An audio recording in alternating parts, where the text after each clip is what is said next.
भाई जय श्री राम, जय गौ माता, हर हर महादेव। आज हमारे बीच में भाई एक बहुत ही खास हमारे भाई युवाओं के दिलों की धड़कन कह लो भाई, इन्होंने एक कट्टर हिंदुआ का आइडल बोल लो। आज हमारे साथ वो भाई बैठे हैं। काफ़ी दिन तक भाई चर्चा का विषय बने हुए हैं और कई लोगों उनके बारे में जानना चाहते थे कि भाई वो क्या कर रहे हैं, कैसे है और उनके साथ क्या क्या घटित हुआ है। तो भाई इस वीडियो के अंदर उन भाई का भाई पूरा एक जीवन काल का पूरा हिस्सा अपना हम समझाओगे कि उनके साथ क्या बीती है। तो भाई उस भाई का नाम है दक्ष चौधरी।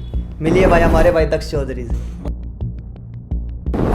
और बताओ भाई कैसे, ठीक ठाक चल रहे हो? भाई के ठीक ठाक को सबने पता है, पूरा भारत भी देख रहा, पूरा देश देख रहा। कुछ इस बात की मुझे सज़ा मिल रही है, क्या मैंने करा है, ऐसे कौन से मेरे कर्म हैं जो कि आज मैं इतनी बड़ी सज़ा भुगत रहा हूँ। तो दक्ष भाई आप मेरे तो यह बात बताओ कि एक लोते आप ही क्यों थे, आपने ऐसा स्टेप क्यों उठाया भाई? आपका मतलब के अमन मारी थी एक भाइयों मैं यो स्टेप उठा लेता हूँ। और भी बतेरे आदमी थे और भी देशभक्त बतेरे थे, लेकिन यो काम आप पे ने क्यों करा?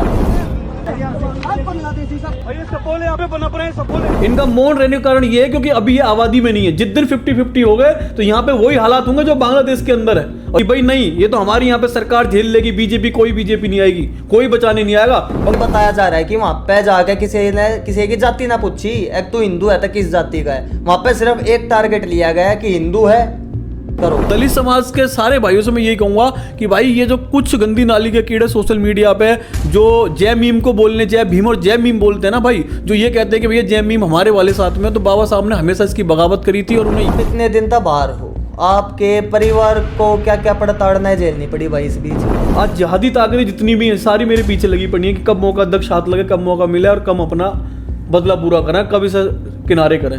भाई हमें आगे आना क्यों पड़ रहा है? कहीं ना कहीं सरकार कमजोर है, प्रशासन कमजोर है। तो देश के मुसलमानों से कोई दुश्मनी तो है नहीं ना मेरा, हाँ उससे है।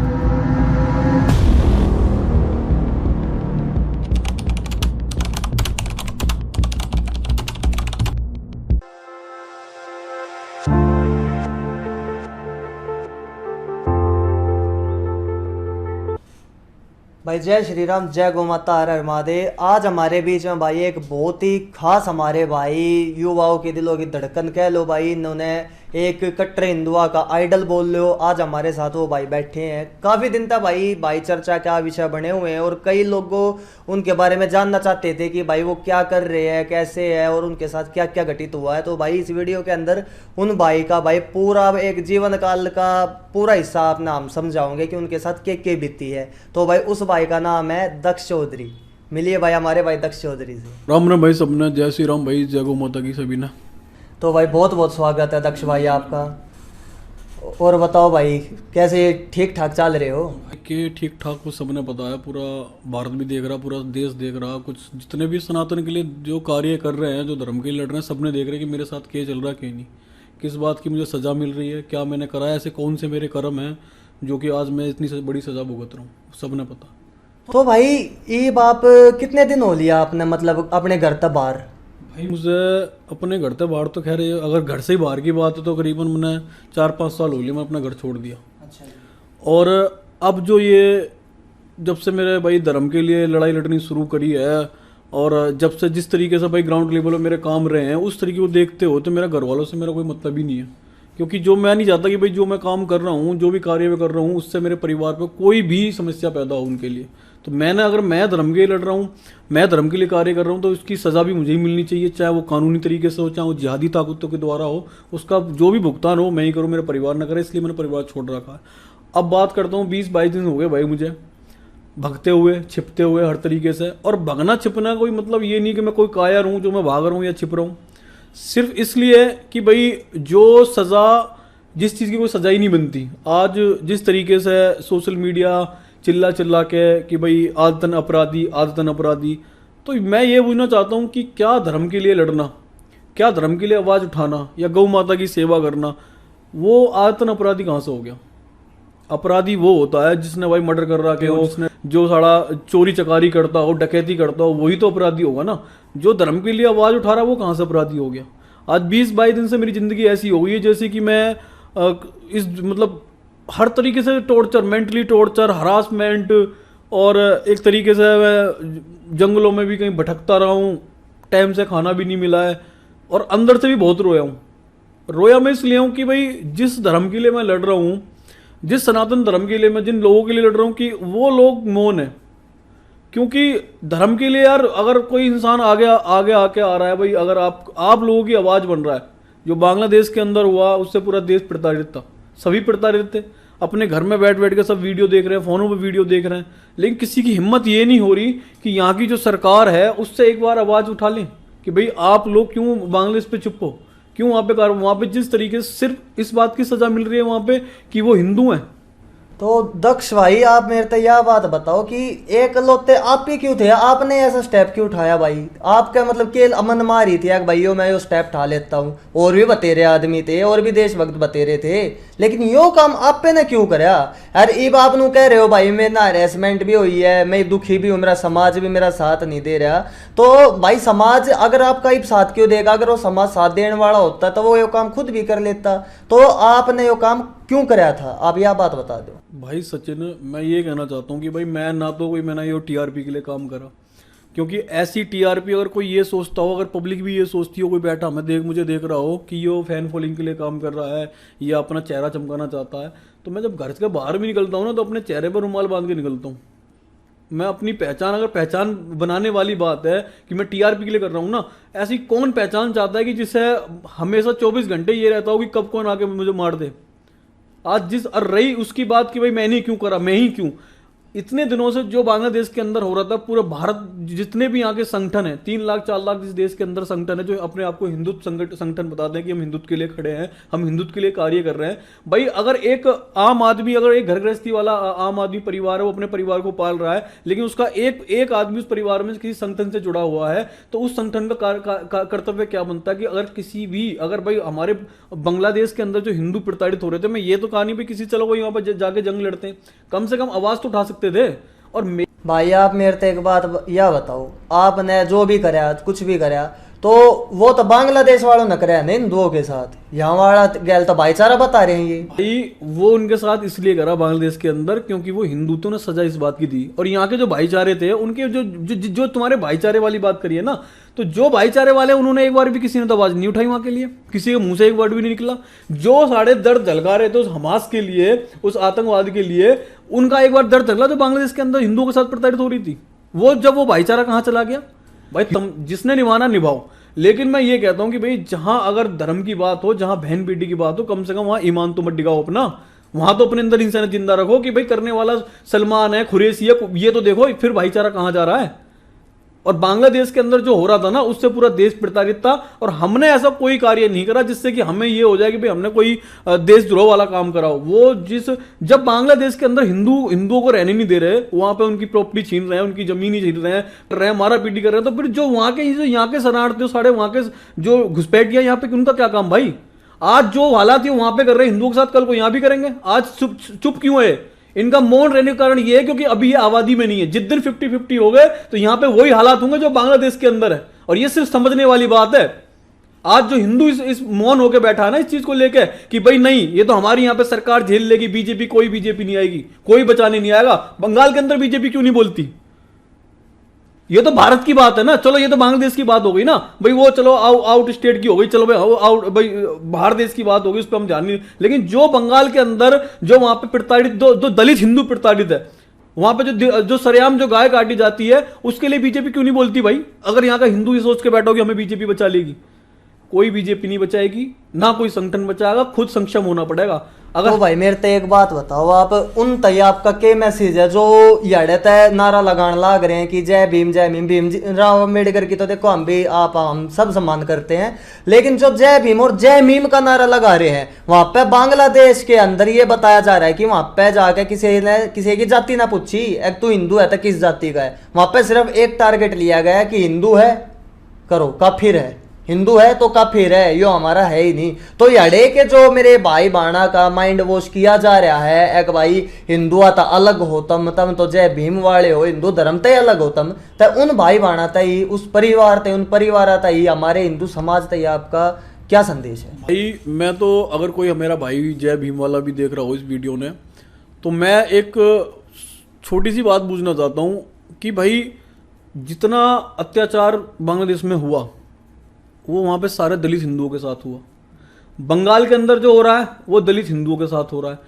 और जो आज के टाइम भारत के अंदर जो दलितों को अपना मसीहा बताता है चंद्रशेखर रावण, जो ये कहता है कि मैं दलित की आवाज़ हमेशा आवाज़ उठाई है, मैंने उनके हक के लिए लड़ा हूं है, उसने एक बार भी बांग्लादेश के दलित हिंदुओं थे उन पे आवाज़ उठाई? उसने क्यों नहीं उठा? तो फिर जय भीम और जय मीम यहां से समझ में आता है, जिसे राजनीति करनी है वो जय भीम बोलेगा, जय भीम बोलेगा, जय भीम बोलेगा। लेकिन जिसे जिस बात जो बाबा साहब के उस पर चल रहा है ना, रास्ते पे दिखाए, रास्ते पे जो संविधान को मानता होगा ना, वो कभी जय भीम नहीं बोलेगा, क्योंकि बाबा साहब ने कभी भी हिंदुओं की बगावत नहीं करी। उस समय था, मैं मानता हूं भाई, उस समय भाई भेदभाव था कि भाई पहले भाई दलित है तो उसके साथ भेदभाव करते थे। भाई चीजें बहुत चेंज हो गई हैं। आज 4 यार दोस्त हम बैठे हुए हैं ना, हमारे बीच में हमें ये नहीं कह सकते भाई किसी के साथ बैठ के खाना खा रहे हैं, हुक्का पी रहे हैं, एक हुक्के पे 4 भाई बैठे, किसी पूछेंगे तेरी तू कौन सी कास्ट का है? उसमें दलित भी है, जाट भी है, गुजर भी है, राजपूत भी है। तो जब चीजें बदल रही हैं तो भाई आज का जो समाज है, जो यूथ है, जो भाई दलित यूथ है, उसको समझनी चाहिए ये बात कि भाई जो पहले था वो चीजें बीत गई। आज ये जो यूथ का जो जय भीम जो बोलकर, जय भीम बोलकर जो दलित जो मेरे भाई हैं उनका जो माइंड वॉश करा जा रहा है ना, कुछ गंदी नाली के कीड़े हैं जो सिर्फ अपनी राजनीति के चक्कर में या सोशल मीडिया पे अपने फैन फॉलोइंग बढ़ाने के चक्कर में इन यूथ का माइंड खराब। आज मैं ये कहना चाहता हूं भाई, एक चीज बोलना चाहता हूं कि जो दलित समाज है, जो भाई अपना जय भीम, भाई जय भीम हम भी बोलते हैं यार, जय भीम क्यों नहीं? क्योंकि भाई इतने बड़े संविधान को लिखना और इतने बड़ा एक विद्वान आदमी था यार, कोई साधारण आदमी नहीं था भाई बाबा साहब, तो उसकी इज्जत हम भी करते हैं भाई, हम गर्व से कहते हैं जय भीम। लेकिन जय भीम बोलने का कोई मतलब नहीं बनता। और दलित समाज के सारे भाइयों से मैं यही कहूंगा कि भाई ये जो कुछ गंदी नाली के कीड़े सोशल मीडिया पे जो जय मीम को बोलने, जय भीम और जय मीम बोलते हैं ना भाई, जो ये कहते हैं कि भैया जय मीम हमारे वाले साथ में, तो बाबा साहब ने हमेशा इसकी बगावत करी थी और उन्हें यही कहा था कि जब तक ये मीम वाले हैं, जब तक इस देश के अंदर कभी भी शांति नहीं रह सकती, देश का कभी विकास नहीं होगा। तो अगर तुम सच्चे भीमवादी हो, अगर आपको तुम ये कहते हो कि हम बिल्कुल बाबा साहब के रास्ते पे चलना चाहते हैं, तो भाई जो उन्होंने अपने संविधान में लिखा था, जो लिख के गए उस पे चलो ना, फिर उसका पालन करो। तो भाई एक बात और है ना, मैं आपसे जानना चाहूंगा, या मेरी पर्सनल सोच है, मैं अपनी पर्सनल सोच के हिसाब से आपको बता रहा हूँ कि बाबा साहब ने एक बात बोली थी जब देश का विभाजन हुआ कि जब तक हर एक हिंदू पाकिस्तान से यहाँ नहीं आ जाता और हर एक मुसलमान यहाँ से पाकिस्तान नहीं चला जाता, जब तक मैं इस विभाजन को नहीं मान लूंगा। पहली बात तो यह। और दूसरी बात यह भाई, ये जय भीम बोल के हमारे बाबा साहब ने जो संविधान लिखा उसने तो ये पूजन लाग रहे हैं, लेकिन जो हमारे महर्षि भगवान वाल्मीकि थे उन्होंने रामायण लिखी, और उसी रामायण और उसी राम तक ये कई आदमी जो जय भीम बोल के अपना ढोंग रचते एक पाखंड कर रहे हैं, उन तक गाड़ी बक रहे हैं। तो इतना भेदभाव कि वो भी तो भगवान वाल्मीकि ने लिखी थी रामायण, और ये संविधान बाबा साहब अम्बेडकर ने लिखा है, और दोनों ही चीज हमारे लिए पूजनीय है। भाई भगवान महर्षि वाल्मीकि भी दलित थे, दलित समाज से था ना, वाल्मीकि दलित समाज से था। और आज अगर अब प्रेजेंट में देखें तो आज वाल्मीकि समाज अपने आप में कट्टरता वाला समाज है। वो हिंदुत्व को भी मानता है, भगवान श्री राम को भी मानता है, वो महादेव को भी मानता है, वो जितने भी देवी देवता हिंदू के अंदर सबको पूजा करते हैं वो। लेकिन आज कहीं ना कहीं जो जाटव समाज आ गया है, वो अपने आप को हिंदू से अलग लेके जा रहा है। वो ये कहता है कि भगवान श्री राम को नहीं मानते, हम महादेव को नहीं मानते, हमारे साथ ये हुआ, हमारे साथ वो हुआ। भाई जो हुआ वो चीजें बीत गई हैं, और इतना भी बुरा नहीं हुआ था कि तुम आज बहिष्कार कर दो। यार भगवान श्री राम ने सबरी के झूठे बेर खाए थे, क्या वो दलित नहीं थी क्या है? तो जब और जिस भगवान का तुम विरोध करो, जब उस भगवान ने कभी भेदभाव नहीं करा, तो भाई तुम्हारी उस भगवान से क्या दुश्मनी है? अगर या तो ये होता कि भगवान श्री राम ने भेदभाव करा होता तो आज हम भी इस चीज को समझते कि हाँ भाई जब इनके साथ शुरू से ही भेदभाव होता है, तो जब उन्होंने भेदभाव नहीं करा तो भाई जो महर्षि वाल्मीकि को ये नहीं मानते, क्यों नहीं मानते भाई? रामायण लिखी इसलिए नहीं मानते, बाबा साहब को इसलिए मानते, इतना बड़ा संविधान लिख दिया। और संविधान केवल सिर्फ एक समाज के लिए नहीं लिखा, उन्होंने पूरे देश के लिए संविधान लिखा है। इस बात को भी समझें, पूरा देश उनकी इज्जत सम्मान करता है, लेकिन ये नहीं है कि उन्हें हम भगवान मान लेंगे। महापुरुष हैं पर भगवान नहीं है। लेकिन जो भगवान जिनको मानना है उनको तो तुम भगवान मानो, कम से कम जिनकी पूजा कर रहे हो, जिनकी शुरू से ही तुम्हारे पूर्वज पूजा करते आए हैं, उनका तो निरादर मत करो, उनका तो अपमान मत करो। तो भाई एक बात और ही बताओ, आप मुद्दे पर आते हैं हम दोबारा। आप इतने दिन तक बाहर हो, आपके परिवार को क्या क्या पड़ताड़ना झेलनी पड़ी भाई इस बीच? भाई सचिन, मैंने जो ना भाई, मैं यूथ को बताना चाहता हूँ जो देख रहा हो आज मुझे, कि मैंने इस धर्म की लड़ाई में ना, जब से मैं लड़ना शुरू करा, मैंने सिर्फ अपना बहुत कुछ खोया है। पाया कुछ नहीं, खोया बहुत कुछ। मैंने रातों की नींद खो दी, अपना करियर खो दिया, सपने खो दिए, सब कुछ मैंने खो दिया। और पाया क्या मैंने? मुकदमे, अपमान और दुश्मनी, ये मैंने पाया।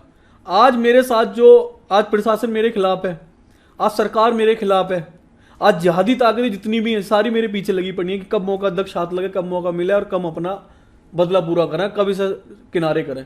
यहां तक कि मदरसे मस्जिदों के अंदर मेरी फोटो लगी पड़ी है। अच्छा, कि भाई इसके लिए भाई कैसे भी इसका इलाज बांधो। किसके, मैं ये बोलना चाहता हूँ कि भाई जब मेरे अभी जो ये घटना घटी बांग्लादेश की, इसके अंदर भाई अगर हमने कुछ करा, हमने एक मैसेज दिया कि भाई जब ये वहां पे हमारे हिंदू बहन भाइयों के साथ में, हमारे परिवारों के साथ में इस तरीके की ये घटना कर सकते हैं, तो इन सपोलों को इस देश में रहने का मतलब क्या बनता है? और ये काम तो सरकार को करना चाहिए था पहले। अगर सरकार ये काम सरकार ये काम कर देती, या प्रशासन ये काम, जिस तरीके से मेयर पे कार्रवाई हुई, जिस तरीके से मेरे पीछे पुलिस लगी, जिस तरीके से मेयर पे जो एक शिकंजा कसा गया, अगर उसी तरीके से अगर सरकार ने, प्रशासन ने बांग्लादेशियों पे शिकंजा कसा होता तो शायद ये घटना होती नहीं। भाई हमें आगे आना क्यों पड़ रहा है? कहीं ना कहीं सरकार कमजोर है, प्रशासन कमजोर है। और किस बात के लिए कमजोर है? भाई जो यहां का मुसलमान है वो हक से इस देश में रहो, हम उसके विरोध में नहीं है। लेकिन जो बाहर से आके जो बस रहा है, और जो बाहर जो जिस देश से आके बस रहा है, उस देश में जब हिंदू प्रताड़ित है, हिंदू मारा जा रहा है, तो भाई उसका यहां रहने का कोई हक नहीं है। उसे यहां से खदेड़ा जाएगा, मारा भी जाएगा, निकाला भी जाएगा। आपका मतलब है, आपने जो भी वो काम करा, आपका मतलब है कि यहाँ का देश का, हमारे देश का जो मुस्लिम है वो अपना हक से रहो हमारे देश के अंदर, अपने अपने देश के अंदर वो हक से रहो, हिंदुस्तान के अंदर। लेकिन आपका गुस्सा था जो बंगाल से रोहिंग्या मुसलमान आ रखे थे, आपका गुस्सा केवल और केवल उनके ऊपर था। देश के मुसलमानों को टारगेट करने का आपका कोई मतलब नहीं था। मतलब मेरा देश के मुसलमानों से कोई दुश्मनी तो है नहीं ना मेरा। हाँ, उससे है जो सनातन का विरोध करता हो, जो गौ माता खाता हो, वो मेरा भाई कभी नहीं होगा, ना उससे मेरा कोई भाईचारा होगा। लेकिन जो एक सच्चा मुसलमान है इस देश का, उससे हमारी कोई दुश्मनी नहीं भाई। इस देश में अगर जब बंटवारा हुआ था, तो ये जब देश उन्हें भी दिया गया, तो ये देश उनका भी है, हमसे तो कोई विरोध नहीं है। लेकिन जो इस देश के है ही नहीं, जो रोहिंग्या मुसलमान यहाँ पे आके बस रहे हैं, जो यहाँ पे आके जो जिस तरीके से भाई दिन पे दिन अपराध बढ़ रहा है, साढ़े जेब काटते फिर हैं, चोरी चकारी करते फिर हैं, मर्डर मारते फिर हैं, इन्हें भाई अपने देश के अंदर क्यों पनपने दिया जा रहा है? ये क्रोध रहे हैं इस देश को जिस दिन ये, और धीरे धीरे कहीं ना कहीं इनकी संख्या बढ़ रही है। और जिस दिन ये बढ़ेंगे ना, जिस दिन ये बराबर के लेवल में आएंगे ना, उस दिन इस देश को पता लगेगा कि हकीकत में हमने शरण किसको दी थी। अभी ये सपोले हैं, लेकिन जिस दिन ये सांप बन जाएंगे ना, उस दिन ये पूरा डसेंगे। अभी मतलब आपको देश के मुसलमानों से दिक्कत नहीं है, आपको है बाहर से आए हुए जासूसों से, बाहर से आए हुए जितने भी जासूस और रोहिंग्या पड़े हैं यहाँ पे आके, और ये अपराध जो फैला रहे हैं, जो अपराधों को अंजाम दे रहे हैं, आपको सिर्फ उनसे दिक्कत है। और जो गौ माता को काट के खाते हैं या जो तस्कर है, सिर्फ आपको उनसे दिक्कत है, बाकी आपको मुसलमानों से कोई दिक्कत नहीं है। भाई मुसलमानों से मेरा कोई बैर नहीं है, लेकिन जो सनातन धर्म पे वार करेगा, जो गौ माता ने काट के खाएगा, जो हिंदू धर्म की बहन बेटी के साथ गलत करेगा, बस सड़ाओ किसी भी देश का मुसलमान हो, चाहे इस देश का क्यों ना हो, उसे हम छोड़ने के नहीं है। बिल्कुल उसके लिए कोई इससे भाईचारा नहीं रखेंगे। और जिस लेवल पे जहां तक उसका इलाज करना चाहेंगे, उस लेवल पे उसका इलाज करेंगे, जहां तक हमसे होगा। तो दक्ष भाई, आपने अभी जो ये काम करा, उसके बाद आपने भी यह चीज सोची होगी, या कई आदमी आपकी मदद करने आए होंगे, कौन सा संगठन पूछना चाहूंगा, और मैं चाहता हूँ आप खुल कर इस चीज का जवाब दो। कितने संगठन या कितनी राजनीतिक ताकतें या कितने और आदमी या कितने आपके, तो मैंने देखा भाई 6 लाख या 7 लाख फॉलोवर कुछ आपके हैं इस टाइम। कितने आदमी ना आपकी मदद करन तई आप तई आग आए हैं, या कितने आदमी ड्रामे करन तई आए हैं, और किस किस प्रकार तय आपकी मदद करी है पब्लिक ने? भाई कन्हैया वाला मैटर हुआ, कन्हैया कुमार को जो चांटा मारा गया, और बीच में कुछ और 1-2 मुकदमे मेरे पर हुए, फिर अब ये बांग्लादेशी वाला मुकदमा। इस बीच में इस पूरी जो ये कहानी शुरू हुई ना, उस कहानी के बीच में अगर तुम ये कहते हो कि भाई 6 लाख फॉलोवर तेरे इंस्टाग्राम पे हैं, लाखों आदमी तेरे से जुड़े पड़े हैं, है ना, तो भाई जो जमीनी सच्चाई है ना, जो जमीनी स्तर की सच्चाई है, वो सच्चाई ये है कि जो सोशल मीडिया पे है वो सोशल मीडिया तक ही सीमित है। लेकिन जो जमीनी स्तर पे जो लड़ाई तुम लड़ रहे हो, जो तुम्हारे साथ जो तुम्हारे भाई लड़ रहे हैं, वही तुम्हारे सबसे बड़ी वही सबसे तुम्हारे संरक्षण है, वही हर तरीके तुम्हारे साथ खड़े, बाकी और कोई नहीं खड़ा। संगठन की बात करूं तो संगठन, ऐसा कोई संगठन नहीं जिसका नाम लूं खुल के, जिसने मेरे लिए बहुत कुछ करा हो, या खुल के आ गया हो मेरी सपोर्ट में कि भाई हम अपने, हाँ एक अपने आज़ाद भाई हैं सुदर्शन वाहिनी से, काफ़ी मदद करी भाई, उनका संगठन है। हिंदू रक्षा दल है, उसका राष्ट्रीय अध्यक्ष पिंकी चौधरी है, हमेशा मेरे साथ भाई कन्हैया वाले मैटर में भी, इस वाले मैटर में भी खुल के उसने कहा कि भाई ऐसा कोई कार्य नहीं करा उसने जिस पर कि इस तरीके से भाई आप उसका घेराव करोगे, और अगर उस पर कोई बात होती है तो उसके साथ हम खड़े। और रही जो सबसे मेरे अनमोल मेरे भाई जो मेरे साथ हमेशा मेरी इस ताकत बन के खड़े रहते हैं, मैं नाम लूंगा सबके सामने पता कि पब्लिक को पता भी लगे भाई कौन भाई कैसा किस तरीके से खड़ा हुआ है। विजय कट्टर हिंदू, वो एक ऐसा भाई है जिसने भाई अपना इतना कुछ गवा दिया इस सनातन धर्म के लिए, इस हिंदुत्व के लिए, कि शायद कोई और होता नहीं कर पाता। अपने बच्चे से, परिवार से लेकर, मतलब जिसका घर पूरा परिवार से हो उसके बाद भी छोड़ के, और मैं कह रहा हूँ शायद 24 घंटे अगर एक दिन में होते हैं ना, वो 20 घंटा मुझे लगता है सनातन धर्म के लिए जीता बंदा। अभिषेक ठाकुर एक ऐसा भाई है मेरा जो कि जिहादियों ताकतों के बीच में रहता है, उसके बाद भी सनातन धर्म के लिए लड़ रहा है, जो हमेशा एक हमारे साथ खड़ा रहता है। स्वतंत्र भारद्वाज जो एक यूपीएससी की तैयारी, इनके मैं उदाहरण इसलिए दे रहा हूं क्योंकि पता लगे लोग इनकी पर्सनल जिंदगी में क्या थे और आज ये क्या हो गए। यूपीएससी की तैयारी करने वाला एक लड़का अच्छे लेवल पे, उसके बाद जब ये उस पर मुकदमे लगा दिए जाते हैं, जेल भेज दिया जाता है, उसका करियर खत्म, ये उसे सजा मिली। राठौर, अमित राठौर, इतने एक लंबे समय से जो धर्म के और गौ माता के लिए कार्य करते आ रहे हैं, आज वो भी हर तरीके से परेशान है, मुकदमे से परेशान, और हर तरीके से तोड़ दिया जाता है उन्हें। अविनीश भाई हो गए, सचिन हिंदू हो गया हमारा जो मेरा भाई मेरे सामने बैठा। तो खुद जाने इस बात में कितने लंबे समय से यार तू भी धर्म के लिए आवाज उठा रहा है, तुझे क्या मिल गया, और खोया ही होगा, मिला कुछ नहीं। इस बात ने पब्लिक नहीं जानती कि ये पब्लिक ये सोचती है कि पता नहीं इन्हें कितनी बड़ी फंडिंग आ रही है, कितना पैसा आ रहा है, जब भी ये इतने बड़े बड़े रिस्क लेके। भाई कोई हमारे पास कोई पैसा नहीं है, सच्चाई बता रहा हूं, हमारे पास तो इतना भी नहीं है कि अपनी जो जीवन व्यवस्था ना उसे भी सही से चला सकते हम। हमने ऐसे हो गए हम कि कहीं अगर बाहर भी जामे ना कुछ करने भी और कहीं निकलने भी तो 100 तो दुश्मन खड़े हमारे साथ सामने कि इन साड़ों को कैसे भी लपेट लें, कैसे भी इन्हें पकड़ के इनसे अपना जो भी जिस तरीके से कार्य कर रहे हैं, जो धर्म की लिए आवाज उठा रहे हैं, कैसे इनका मुंह बंद कर दें। तो आप भाई जैसे कि आप अभी भी बाहर चल रहे हो, घर पे नहीं जा रहे, आपको पुलिस ढूंढ रही है, आप इस टाइम पे फरारी चल रहे हो, तो इस टाइम पे आपका खर्चा हुआ या भाई वकीलों का आपका खर्चा है या और काफ़ी तरह के खर्चे होते हैं एक आदमी के। आपके भाई को उठा लिया गया, उसको प्रताड़ित किया गया, आपकी मेंटल मैं तो साथ में था, मैंने आपको देखा है भाई, आप थोड़े डिप्रेशन में भी चले गए थे। उसके बाद क्यों ना आदमी आपके पास फाइनेंशियली या मेंटल सपोर्ट देने के लिए या इमोशनल सपोर्ट देने के लिए आपके साथ खड़ा हुआ है। क्योंकि कई आदमियों का भाई वो बहम होता है कि भाई इसके भाई 5-6 लाख तो फॉलोवर हैं, तो इसकी इनकम होगी महीने की 4-5 लाख रुपए की। आपका क्या तो लाइफस्टाइल है, आपका कैसा घर है, आप भाई क्या क्या पहनते हो, या आपके क्या क्या खर्चे हैं, आप खर्चे कहाँ से पूरे करते हो, ये चीज़ें आप बताओ भाई हमारी पब्लिक। भाई सचिन, पर्सनल अपनी ज़िंदगी के बारे में बताऊं कि अगर मेरे खर्चे मेरा दिन का मुझे लगता है कि शायद कुछ है ही नहीं, सिर्फ 2 टाइम का खाना मेरा, इसके अलावा और कोई मेरा खर्चा नहीं है भाई। रही मेरी ज़िंदगी चलने की संत में, ज़िंदगी मेरी कैसे चल रही है, कुछ ऐसे लोग हैं जो मेरे से जुड़े पड़े मेरे भाई, जो हर तरीके से मेरी मदद करते हैं। एक छोटा सा मेरा खुद का कारोबार भी है जो वो मैं चलाता हूँ भाई, ठीक है। सारी चीज़ें मैं कल ना पता लगा अपना कारोबार ही बता दूँ और जगह भी बता दूँ तो पता लगा वहाँ भी जाकर खड़े हो जाए। पिछली बार यही हुआ मेरे साथ में, कन्हैया कुमार वाले मेरा ऑफिस तोड़ दिया गया पूरा, जो मैंने गाजियाबाद में ऑफिस कर रखा था, उस कन्हैया वाले मैटर में जो मैंने वो करा, उसके बाद आम आदमी के कुछ जो उसके कार्यकर्ता थे उन्होंने जाकर मेरे ऑफिस में तोड़पाड़ कर दी, ठीक है। और रही जो इस मैटर में जिन्होंने मेरा साथ दिया, वो नाम मैंने गिनवाए उनके, उन्हीं भाइयों ने हर तरीके से आज भी वकालत वही, जो भी वकील का खर्चा है या जो भी कोर्ट का खर्चा है, हर तरीके से भाई वही देख रहे हैं। 8-10 भाई तुम जो सारे मिले हुए मेरे साथ में, और यही मैं पब्लिक से बस यही कहूँगा जितने मेरे भाई देख रहे हैं यूथ, कि मैंने इस धर्म की लड़ाई में अगर कुछ खोया है तो मैंने कुछ पाया भी है, और जो पाया वो मैंने मेरे ऐसे भाई पाए जो हमेशा मेरी ताकत बन के खड़े रहे। हमेशा जब भी मेरा मनोबल टूटा, जब भी मैं कमजोर पड़ा, मेरे साथ बिल्कुल कंधे से कंधे मिला के खड़े रहे कि भाई हम तेरे साथ खड़े, यो मेरी ताकत है भाई। और रही कि भाई मेरे परिवार की बात, तो भाई मेरे परिवार में जो इस बार मेरे पुलिस प्रशासन ने करा कि मेरे भाई ने 1-1.5 घंटे भाई मारा पिटाई भी करी मेरे भाई के साथ में, मेरी बहन के साथ भी बदतमीजी करी। तो भाई मुझे अगर ये सजा है धर्म के लिए लड़ने की, और जो मेरी वीडियो वायरल हुई, जो मैंने एक वीडियो डाली थी आप रो रहे थे जिसमें मेरे थोड़ा सा मैं भावुक हो गया था, भावुक इसलिए हो गया क्योंकि भाई अगर मैंने कुछ करा है, अगर भाई मेरे लिए मेरी नज़रों में कोई अपराध नहीं है जो मैंने करा, अगर प्रशासन की निगाहों में या जिन जिहादी ताकतों की निगाहों में अपराध है कि मैंने अपराध करा है, तो वो अपराध की सज़ा मुझे मिलनी चाहिए थी, ना कि मेरे परिवार को। ना तो लठ बजाने मेरा भाई था, ना उस काम में मेरी बहन थी, मेरे परिवार को इसमें रोल नहीं था।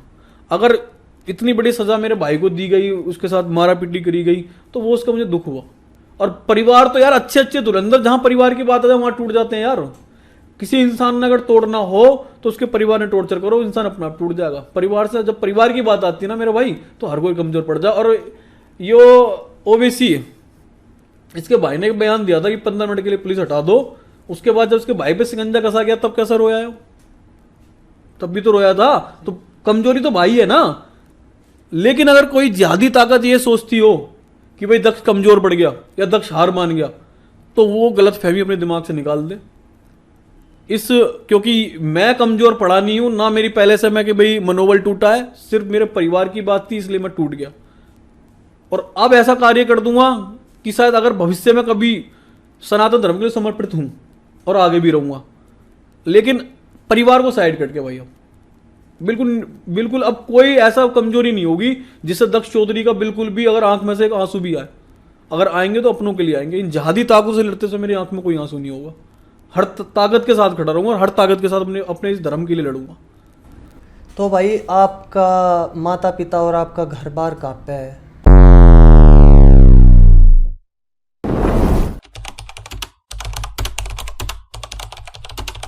क्या अगर आपकी अरेस्टिंग होगी उसके बाद आपके 6-7 लाख जो फॉलोवर है ये बिल्कुल टूटते तो नहीं आ जाओगे? ऐसा कुछ तो नहीं होगा दक्ष भाई? आने वाले टाइम पे के प्लान है आपके आगे के धर्म के या राष्ट्रवाद के लिए, हिंदुत्व के लिए आपके के प्लान है? अगर भाई मेरे साथ खड़े नहीं हो गए तो मैं गौ सेवा छोड़ दूंगा, मैं धर्म के लिए नहीं लड़ूंगा और मैं किसी की मदद नहीं करूंगा। तू अपनी गाय दिखावे कि इतने लीटर दूध देवे, इतने लीटर दूध देवे।